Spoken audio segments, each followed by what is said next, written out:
आप एक चीज समझ लीजिए कि उधार के सिंदूर से भारतीय जनता पार्टी सुहागिन बनना चाहती नहीं बन पाएगी। अनिल विज जो है ना, कभी कभी अपना शर्ट उतार के नंगा हो जाता है, कभी पैंट उतार के नंगा हो जाता है। उस नंगे आदमी की बगल की कंस्टिट्यूंसी में किसान जो है, मैं नहीं कह रहा हूं, ये खुद कहता है अनिल विज, मेरे देश का किसान वहां बैठा हुआ है, वो पाकिस्तानी है। प्लीज रुक जाइए ना, अभी थोड़ा रुकिए ना प्लीज। सिर्फ प्रदीप भाई के लिए कि नया नया मुल्ला अल्लाह अल्लाह ज्यादा करता है। इनकी पार्टी तो ऐसी पार्टी जो सत्ता की लोलुपता के लिए, लालच के लिए पूरी की पूरी जनसंघ ने जनता पार्टी में विलय कर लिया था। टूटने की तो बात छोड़ दो। ऐसी पार्टी जो सत्ता के लालच के लिए अपनी पूरी आइडियोलॉजी को जनता पार्टी में विलय कर दे, उस पार्टी से हमें नीति नियम और नैतिकता सीखनी नहीं है। अपनी पार्टी के कार्यकर्ता जो दरी बिछाने वाले हैं उनको आगे बढ़ाओ। अरे हम तो हैं परिवारवादी, आप लोग रणवे हो तो हम क्या करें? भाजपा में जिसका परिवार है उसका आगे चलेगा, जो अपनी बीवी को छोड़ के भाग गया होगा तो उसका परिवार क्या चलेगा? मालिक वो देखो आप तो तैयार होंगे। जो बगावत आपके यहाँ हुई है आमतौर पे होती नहीं है, इसीलिए आज आपको बाउंसर झेलनी पड़ेगी। ये इतने सारे इस्तीफों की झड़ी लगी है, हम ये क्यों ना मान लें कि हरियाणा में ये सारे नेता अब ये समझ रहे हैं कि अब बाजी हाथ से निकल रही है। मानक जी, मेरे हिसाब से बगावत शब्द जो है वो सही शब्द नहीं है। आपको ये समझना होगा कि बहुत सारे लोग जो हैं वो भारतीय जनता पार्टी के टिकट के इच्छुक हैं, क्योंकि उनको पता है कि भारतीय जनता पार्टी जो है वो चुनाव जीतने वाली है। पर सबसे बड़ी बगावत या सबसे बड़ी गुटबाजी जो है वो कांग्रेस पार्टी में है। भाई मैं आप मुझे बताइए, कांग्रेस पार्टी मानक जी आपने इतनी बार चलाया कि भाई एक तरफा हरियाणा के अंदर चुनाव जीतने का वादा कर रही है। ये कल तक ये कह रहे हैं कि भाई आम आदमी पार्टी के साथ गठबंधन कर लेंगे। मैंने सुना है कि भाई कोई मीटिंग हुई है जिस मीटिंग के अंदर शैलजा जी और सुरजेवाला जी जो है वो साथ में है, पर हुड्डा जी साथ में नहीं है। कांग्रेस पार्टी किस नतीजे से बात करिए? क्या शैलजा जी, हुड्डा जी, सुरजेवाला जी आपको कभी भी एक स्टेज पे दिखे? क्या शैलजा जी भूपेंद्र हुड्डा का नाम प्रपोज कर सकती है सीएम? क्या भूपेंद्र हुड्डा शैलजा जी का कर सकते? नहीं। तो जब इनके पार्टी के टॉप के उसमें सोनिया जी का एक गुट है, राहुल जी का एक गुट है। प्रदीप भंडारी कह रहे हैं हमारे यहां कुछ नेताओं ने अगर पार्टी छोड़ भी दी तो वो टिकट चाह रहे थे, उनको लग रहा था कि जीत जाएंगे, हमने नहीं दी तो चले गए, हम उनसे बात कर लेंगे, कोई दिक्कत नहीं, आप अपना गुटबाजी संभालिए। आप कहें तो बड़े बड़े नेता लड़ रहे हैं। अरे हमारे यहाँ पर तो जो लोग आ रहे हैं या जा रहे हैं वो पॉलिटिकल लोग हैं मानक। प्रदीप भाई आज पहली बार हमारे साथ एक प्रवक्ता के रूप में जुड़े हैं। कम से कम हमारे यहाँ एंकर तो प्रवक्ता बन करके नहीं आ रहे हैं ना। ये लाइटर मोड पे प्रदीप भाई बुरा मत मानना। आप एक चीज समझ लीजिए कि उधार के सिंदूर से भारतीय जनता पार्टी सुहागिन बनना चाहती नहीं बन पाएगी, बिल्कुल नहीं बन पाएगी। हमारे यहाँ आएंगे जाएंगे, हमारी पार्टी का तो चरित्र गुटबाजी का है, हम तो कहते हैं है, लेकिन आपकी पार्टी का चरित्र तो गुटबाजी का नहीं, आपकी तो सभ्यता की, संस्कार की, तथाकथित क्या नाम राष्ट्रवाद की पार्टी है। आज की डेट में आपके यहां पर आपका नायब सिंह सैनी जो मुख्यमंत्री अपनी सीट से लड़ने की हिम्मत नहीं कर पा रहा है, 80 साल के ज्ञानचंद गुप्ता को आप टिकट दे रहे हो, कह रहे हो कि नहीं 70 साल के ऊपर किसी आदमी को देंगे नहीं, लेकिन आप ज्ञानचंद गुप्ता को 80 साल वाले को टिकट दे रहे हो। आपके सामने मैं नहीं कह रहा हूं, मैं आपको क्या नाम आप कृष्णपाल को क्या नाम जो राज्यसभा का सांसद है उसको आप टिकट दे रहे हो, लतिका शर्मा को जो 2 दिन पहले आई है उसको आप टिकट दे रहे हो।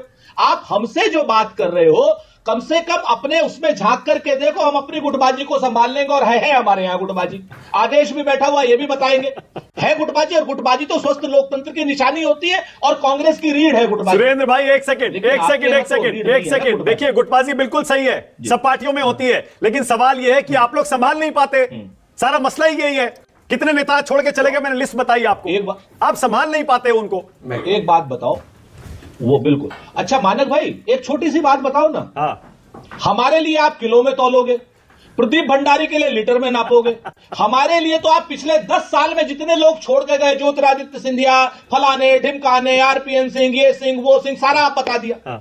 और हरियाणा में आप बता रहे हो खाली कि आज की डेट में चुनाव हरियाणा में हो रहा है ना। प्रदीप बोलिए जरा। सुरेंद्र जी मेरे मित्र हैं, पर वो शायद जानते नहीं कि उनकी डिजिटल कम्युनिकेशन की जो इंचार्ज है वो पहले मीडिया जगत में एंकरिंग करती थी, और मीडिया जगत में एंकरिंग करने के बाद महराजगंज से चुनाव लड़ी थी, उसके बाद हार गई थी। तो कोई भी प्रोफेशन से कहीं भी आ सकता है, यही लोकतांत्रिक प्रक्रिया। और हाँ, मैं राष्ट्रवादी पार्टी के अंदर आया हूं क्योंकि राष्ट्रवादी व्यक्ति हूं। जनता को आप मूर्ख समझना बंद कर दीजिए।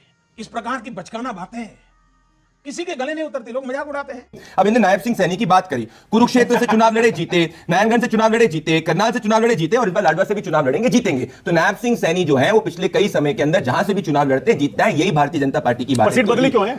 अरे क्योंकि उनको हर तरफ से उनकी डिमांड है मानक जी। अगर आप अच्छी शो करेंगे तो आपको हर चैनल डिमांड नहीं करेगा कि मुझे मानक एंकरिंग करवा दो। अब मैं आपको बताना चाहता हूं, जितने भी आप लोगों ने आपने जिक्र करा मानक जी, एक चीज आप मुझे बताइए, जितने भी लोग भारतीय जनता पार्टी छोड़ के गए, क्या कोई जो है कोई दूसरी पार्टी बना पाए? भारतीय जनता पार्टी जो है वो कार्यकर्ता बेस्ड पार्टी है, जिसमें पार्टी महत्वपूर्ण होती है। तृणमूल कांग्रेस ममता बनर्जी ने बनाई, एक समय में कांग्रेस पार्टी के अंदर थी। शरद पवार ने अपनी पार्टी बनाई, कांग्रेस पार्टी के अंदर थी। और आज भारतीय जनता पार्टी से कोई भी निकला है तो सिर्फ और सिर्फ भारतीय जनता पार्टी जो है वही आगे बढ़ी है मानक जी।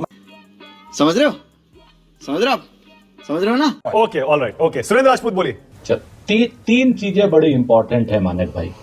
पहली बात तो हमारे अंदर हिम्मत है, ताकत है, हौसला है, हम कहते हैं हाँ है हमारे यहाँ गुटबाजी, लेकिन हमारे यहाँ की गुटबाजी कभी कोई इस्तीफा दे रही है? सब लोग चुनाव लड़ाने के लिए तत्पर हैं, चुनाव जिताने के लिए तत्पर हैं, और चुनाव हम लोग लड़ करके जीत भी रहे हैं, इसमें कहीं कोई दो राय नहीं।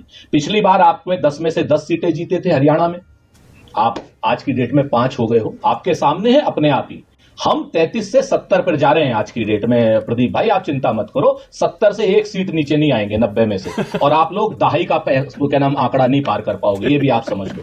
रही बात, आपने कहा राष्ट्रवादी आपने पार्टी ज्वाइन कर दी, तो आपका कहने का मतलब ये है कि हम सारे के सारे लोग राष्ट्रद्रोही हैं? आप ये मानना चाहते हो, ये बताना चाहते हो? और तीसरी बात, आप जो कहते हो कि पार्टी में लिया जाता है, तो कहां चली गई आपकी नीति और कहां चली गई आपकी नैतिकता और कहां चला गया आपका नियम संयम और संस्कृति?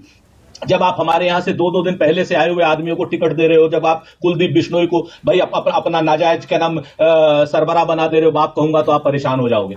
मैं आपको एक बात जिम्मेवारी से कहता हूं, जनता के मुद्दों पर आओ। पिछले 10 साल में आपने क्या डिलीवर किया? अगर आपने डिलीवर किया होता तो आपको क्या नाम मनोहर लाल खट्टर को बदलने की जरूरत नहीं पड़ती, नायब सिंह सैनी को अपनी सीट बदलने की जरूरत नहीं पड़ती। नायब सिंह सैनी रहता केंद्र में, और आपका मनोहर लाल खट्टर 9.5 साल में मनोहर लाल खट्टर और 6 महीने में नायब सिंह सैनी। आप क्या नहीं समझते हो कि किसान आपको लाठी लेकर के ढूंढ रहा है, नौजवान आपको ओके। और आप अभी जहां पर अनिल विज है ना, सर 2 सेकंड, सिर्फ 2 सेकंड।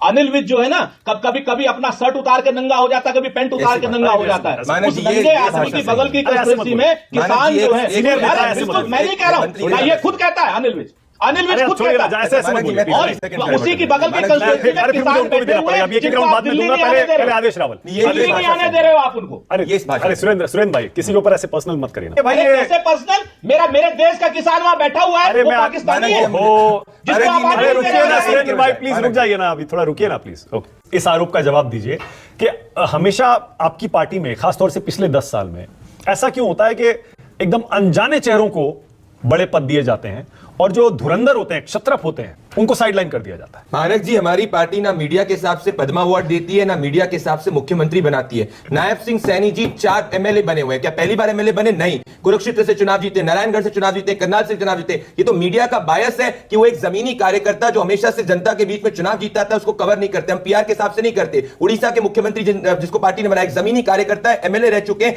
15-10 साल से पार्टी का काम कर रहे हैं, उनको हमने बनाया। ये हमें और कांग्रेस पार्टी जो एक private limited company, Rahul Gandhi और प्रियंका वाड्रा का, इसमें फर्क है। मध्य प्रदेश में आप बात करते हैं, मोहन सिंह यादव जो उज्जैन से एमएलए ऐतिहासिक बहुमत के साथ में जीते हैं, उनको हमने मुख्यमंत्री बनाया। और यही फर्क है एक राष्ट्रवादी पार्टी में जो 26/11 का प्रूफ नहीं मांगती, और एक जमीनी कार्यकर्ता जिसको ना मीडिया जानता है, ना दिल्ली की लटन्स लॉबी जाती, ना खान मार्केट जानता है, जिसको वो मुख्यमंत्री बना सकती है। तो ये फर्क इस पैनल पे साफ हो चुका है। ठीक से बोलो, नहीं तो नस फट जाएगा।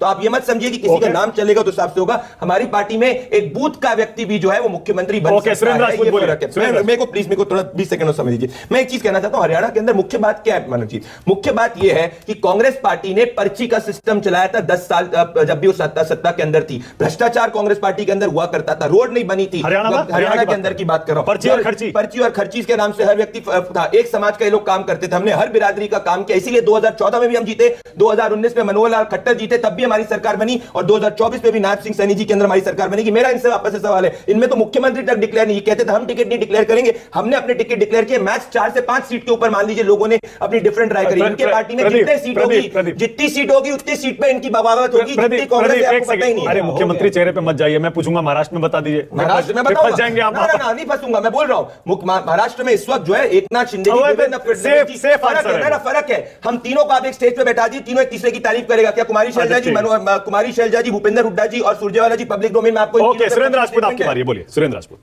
सर, मैं अगर क्या नाम किसी धार्मिक भावनाएं आहत न हो, मैं पहले से डिस्क्लेमर लगा रहा हूं सिर्फ प्रदीप भाई के लिए कि नया मुल्ला अल्लाह अल्लाह ज्यादा करता है। अब आप और हल्के में लेना प्रदीप भाई, आप मुल्ला नहीं हो। 3-4 चीजें बड़ी साफ साफ कहते हैं। आज की डेट में बात चुनाव की हो रही है, और इन्होंने कहा कि साहब हमारी पार्टी कभी टूटी नहीं। यहां पर विजय भाई भी, मानक भाई, आदेश भाई जैसे सीनियर लोग बैठे हुए हैं। इनकी पार्टी तो ऐसी पार्टी जो सत्ता की लोलुपता के लिए, लालच के लिए पूरी की पूरी जनसंघ ने जनता पार्टी में विलय कर लिया था। टूटने की तो बात छोड़ दो। ऐसी पार्टी जो सत्ता के लालच के लिए अपनी पूरी आइडियोलॉजी को जनता पार्टी में विलय कर दे, उस पार्टी से हमें नीति नियम और नैतिकता सीखनी नहीं है। एक बात। और दूसरी बात मैं आपको बताता हूं प्रदीप भाई, नए नए आए हो, जब आदमी कार्यकर्ता जब बचपन से जाता है ना, जैसे हम पार्टी के प्रवक्ता बने हैं और कैसे राष्ट्रीय बने हैं, ये आदेश भाई जानते हैं। जब जाता है ना आदमी, जब तिल तिल करके बढ़ता है और उसके ऊपर अचानक से कोई हेमंत बिस्व शर्मा आ जाता है, कोई 60,000 करोड़ का क्या नाम अजीत पवार आ जाता है, कोई जो है ज्योतिरादित्य सिंधिया आ जाता है, कोई आरपीएन सिंह आ जाता है, तो कलेजा छलनी हो जाता है, चाहे वो हमारी पार्टी का हो चाहे तुम्हारी पार्टी का हो। आप बात समझो जाकर के। इंपोर्टेड से, फिर मैं कहता हूं कि उधार के सिंदूर से सुहागिन नहीं बना जाता। अपनी पार्टी के कार्यकर्ता जो दरी बिछाने वाले हैं उनको आगे बढ़ाओ। आज की डेट में कांग्रेस वाले जो हमारे यहाँ के लोग हैं, आपके यहाँ मुख्यमंत्री, मंत्री, सब राज्यपाल सब बन रहे हैं, और आप लोग क्या कर रहे हो? दरी बिछा रहे हो। बचाते रहो, एक बात। दूसरी बात, आप हरियाणा पे रहो। हमने तो कहा हमारे अंदर गुटबाजी है, गुटबाजी स्वस्थ लोकतंत्र की निशानी होती है प्रदीप भाई, क्योंकि हमें आगे बढ़ना है। लेकिन हमारे तीनों नेता जिनकी आपने नाम लिया, किसी एक का भी बयान दिखा दो पार्टी के खिलाफ हो तो। आप लगातार पिछले 10 साल की बात कर रहे हो, कभी ज्योतिरादित्य जी की बात कर रहे हो, कभी आरपीएन सिंह जी की बात कर रहे हो, कभी हाँ गलती हुई हमसे कैप्टन के उस पे, क्यों नहीं हुई? हम तो मानते हैं इस बात को। अरे बहुत बढ़िया, हमारे यहाँ पर सब। अरे बहुत बढ़िया सुरेंद्र भाई, बहुत बढ़िया। कम से कम आज आप ये तो मान रहे हैं कि कैप्टन को हटाकर आपने गलती की पंजाब में। नहीं, हम मानक जी, अरे सर, गलती कमियां सब जगह होती हैं, लेकिन इनके यहां पर क्या, इनके यहां पर किसी की हिम्मत नहीं। हम तो कहते हैं हमारे यहां प्रधानमंत्री पद के कई दावेदार हैं। हमारे यहाँ राहुल गांधी जी भी हैं, हमारे यहाँ मल्लिकार्जुन खड़गे साहब भी हैं, हमारे यहाँ अखिलेश यादव भी हैं, हमारे यहाँ उद्धव ठाकरे भी हैं, हमारे यहाँ जो है एमके स्टालिन जी भी हैं इंडिया गठबंधन में। कांग्रेस में भी 2-3 का नाम ले सकते हैं। अगर प्रदीप भंडारी जी की हिम्मत हो, हैसियत हो, हौसला हो, बता दें नरेंद्र मोदी के अलावा एक नाम जो प्रधानमंत्री। अब नहीं मानेंगे। सुरेंद्र भाई एक सेकंड रुकिएगा, एक सेकंड। ये होती है गुटबाजी। सुरेंद्र भाई ये है हम में हिम्मत, और ये है आप में कायरता। अच्छा अब रुकिए। अब मैं सुरेंद्र भाई आपसे ये निजी तौर पर पूछ रहा हूं, डिबेट से थोड़ा सा हटके।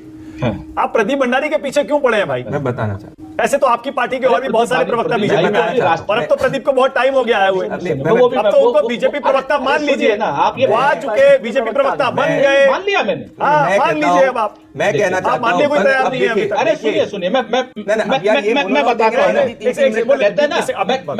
अरे सुन लीजिए, कहते हैं ना, झूठ से, सच से, जिससे भी यारी रखिए, बस आप अपनी तकरीर जारी रखिए।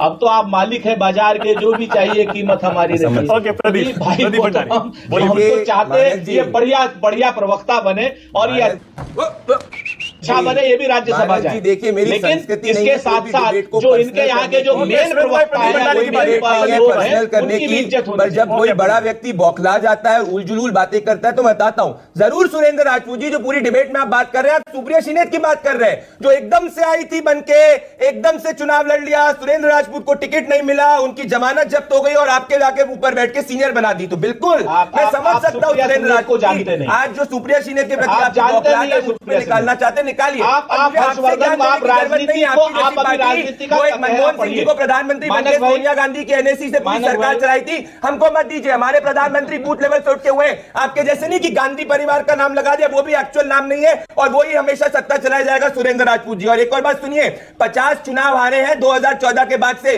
थोड़ा घमंड नीचे लाइए, थोड़ा सा घमंड जो ऊपर से लेके नीचे आ जाइए और जनता के बीच में जाइए। जब जनता के बीच में जाएंगे तब समझ में आएगा। और सुनिए, आप विपक्ष में 2014 में भी डबल डिजिट में थे, 2019 में भी डबल डिजिट में थे, 2024 में भी डबल डिजिट में थे, और अपने नेता को बोलिए अमेठी छोड़ के भागे, जो सेफ सीट लेने का प्रयास किया, तो अपने नेता को इधर उधर मत भगाया करिए, वोट बैंक। सुरेंद्र राजपूत, सुरेंद्र भाई बोलिए जल्दी से। 3-4 चीजें देखिए, जरा सा छेड़ा प्रदीप भाई को, देखिए कैसे प्रदीप भाई बम की तरीके अरे सच्ची बात कर दी सुरेंद्र भाई, तो आपको घबराहट हो गई। रुक जाओ ना सच्ची बात कर दी तो घबराहट हो गई। कोई बात सुन है।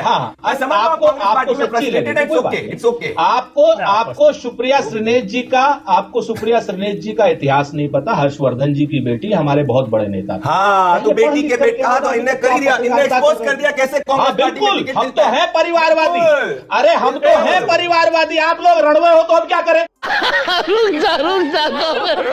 अरे कैसी, हम तो हैं परिवारवादी, आप लोग रणवे हो भाई। आप सीधी सी बात करो ना, ये भाषा नहीं ना। जिसका परिवार होगा उसका आगे चलेगा।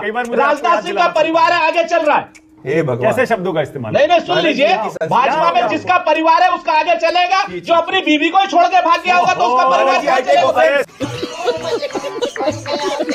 सुरेंद्र भाई, मानक जी, क्या तरीका है बात करने का? ये कोई सड़क छाप में है कि कोई नेशनल टेलीविजन? ये कौन सा तरीका है? मैंने कौन सी गलत बात कही? कैसे पर आप बात करते हो? मैंने बिल्कुल नहीं पर्सनल नहीं कर रहा, मैंने किसी का नाम नहीं लिया, मैंने किसी का नाम नहीं लिया। की ये संस्कृति है कांग्रेस एक चीज और समझ लीजिए, प्रधानमंत्री के लिए अगर कैसे राहुल शब्दों का गांधी और प्रयोग सोनिया करते हैं, गांधी को नेशनल इसके ऊपर टेलीविजन आप पे कैसे हमला शब्दों का प्रयोग करेंगे करते हैं, तो कैसी हमला भाषा का सुनने प्रयोग के लिए भी करेंगे। तैयार रहिए, सुरेंद्र जी थोड़ा सा तैयार रहिए हमला सुनने के लिए। अगर गांधी परिवार को चोर उचक्का कहेंगे प्रदीप भंडारी तो याद रखना भी बहुत सुनना पड़ेगा, इसीलिए जनता ने आपको बहुत सुनना पड़ेगा। 2014 शाबाश बेटा, बहुत बढ़िया। अगर गांधी परिवार के ऊपर हमला करोगे तो बहुत कुछ सुनना पड़ेगा। कैसी भाषा का प्रयोग कर रहे हैं, तथ्य नहीं बोल रही है। हटाइए। पूरी डिबेट में 70% जो है एक मिनट हटाइए। जली ना, तेरी भी जली ना।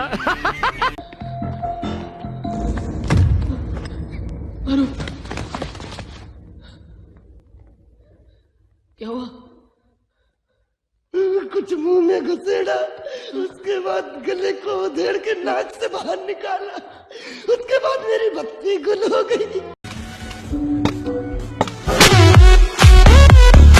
अब बताइए मैं क्या करूंगा? एक बहुत सिंपल सी टिप आपके साथ शेयर करती हूँ। अपने हाथ को इस तरीके से रखिए। If you look at this from your side, आपका लेफ्ट हैंड आपको बी के जैसे दिखेगा और राइट हैंड आपको डी के जैसे दिखेगा। B and D. B for थोड़ी मदद रखिए। वे मैं थो तेरा मन पर